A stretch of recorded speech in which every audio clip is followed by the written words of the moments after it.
Hello, আসসালামু আলাইকুম। This is Nilima. Welcome to another travel blog. আমরা রিসেন্টলি 5 দিনের জন্য ওয়াশিংটন এবং অরেগনে ট্যুরে গিয়েছিলাম। এই ভিডিওর মধ্যে চেষ্টা করব ছোটোখাটো একটা আইটিনারি শেয়ার করার, কোথায় কোথায় গিয়েছিলাম, কিভাবে গিয়েছিলাম, কিছু টিপস সেই সাথে চেষ্টা করব আপনাদের সাথে শেয়ার করার, যাতে আপনারা যদি ওয়াশিংটন বা অরেগনে ট্রিপ প্ল্যান করেন সেগুলো আপনাদের কাজে আসে। লোকেশনগুলো আমাদের আইটিনারিতে ছিল, তার মধ্যে ছিল Multnomah Falls, Cannon Beach, Mount Rainier, Reflection Lake, Diablo Lake, Lake Crescent, Olympic National Park এবং লেক ট্রিলিয়াম। এছাড়াও অন দ্য ওয়েতে যেসব জায়গা আমাদের ভালো লেগেছে সেসব জায়গায় থেমেছি, ঘুরে দেখেছি। It was an amazing trip. Well, now let's start from the very beginning. BWI থেকে আমরা খুব ভোরের একটা ফ্লাইটে টিকিট কেটেছিলাম, যাতে আমরা দুপুরের মধ্যে অরিগনে পৌঁছাতে পারি। আমাদের প্ল্যান ছিল প্রথম দিনই অরিগনের প্রধান যে দুটি লোকেশন আমরা সিলেক্ট করেছি সেই দুটো কভার করা, এবং সেদিন রাত অরিগনে থেকে পরদিন সকালে ওয়াশিংটনের উদ্দেশ্যে রওনা দেওয়া। ফ্লাইট থেকে নেমেই আমরা গিয়েছিলাম খাবারের জন্য একটা ফুড ট্রাক পার্কের মতো একটা জায়গায়। সেখানে অনেক হালাল অপশন ছিল এবং প্রাইসও ভীষণ রিজনেবল ছিল। আমরা প্রথম যে জায়গায় গিয়েছিলাম সেটা ছিল মাল্টোমা ফলস। এখানে সবসময় প্রচুর ভিড় থাকে, তাই আগে থেকে আপনাকে একটা স্লট বুক করতে হবে। তাছাড়া একদম ফলসের কাছাকাছি পার্কিং পাওয়াও বেশ কঠিন হয়ে পড়ে। আমাদের যেমন 2বার ঘুরে আসতে হয়েছে, রাউন্ড নিতে হয়েছে একটা পার্কিংয়ের জন্য। তাই আমি রেকমেন্ড করব হাতে পর্যাপ্ত টাইম নিয়ে যেতে। এই ফলসটি সম্পর্কে মোটামুটি সবাই জানেন, এটা অন্যতম একটা ট্যুরিস্ট স্পট। এটা পোর্টল্যান্ড শহর থেকে প্রায় 30 থেকে 40 মিনিট দূরে এবং কলম্বিয়া রিভার গর্জের কাছে অবস্থিত।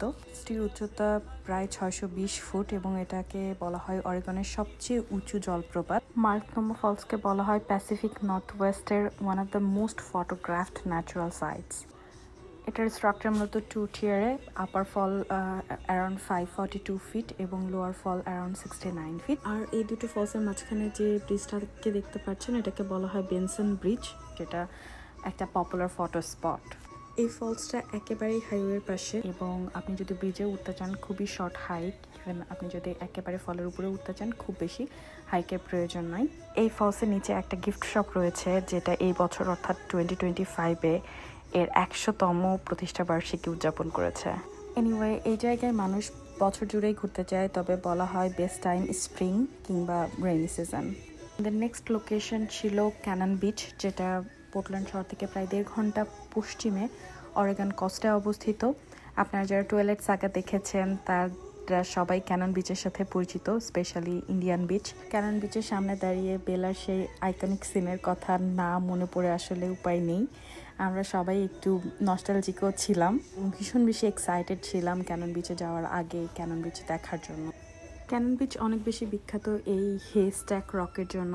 এটা মূলত 235 ফিট একটা সি স্ট্যাক। পাফিন্স এবং সি বার্ডদের জন্য ক্যানন বিচকে বলা হয় হেভেন। সামার আর আর্লি ফলকে বলা হয় ক্যানন বিচ ভিজিট করার সবচেয়ে বেস্ট টাইম, কারণ এই সময় সানিয়ার ওয়েদারের অপশন থাকে। আমরা গিয়েছিলাম জুনের মাঝামাঝিতে। আপনাদের জন্য আমার সাজেশন হলো বিচে অবশ্যই শীতের কাপড় নিয়ে যাবেন, কারণ প্রচণ্ড রকমের ঠান্ডা থাকে এই সময়, স্পেশালি সানসেটের টাইমে। ক্যানন বিচের সানসেট অসাধারণ, আমার দেখা one of the most beautiful সানসেটস। আপনাদের যদি ক্যানন বিচে যাওয়ার প্ল্যান থাকে আমি সাজেস্ট করব সূর্যাস্তের আগে গোধূলি বা গোল্ডেন আওয়ার যেটাকে আমরা বলি, সেটা যদি আপনারা ধরতে পারেন সেই সময়টাতে যাওয়া। এছাড়াও ক্যানন বিচের সানসেটে ছবি তোলার জন্য খুবই বিখ্যাত, কারণ এই সময় পুরো রিফ্লেকশনটা বিচে পড়ে, খুবই অসাধারণ হয়। তবে অবশ্যই সাথে করে শীতের কাপড় নিয়ে যাবেন। এই ভিডিওটা আমি এটুকুই রাখছি। ওয়াশিংটন অরেগন ট্রিপের পুরো ভিডিওটা আমি ছোট ছোট ভিডিও আকারে আপলোড দিব। I hope you like this video. Thank you so much for watching.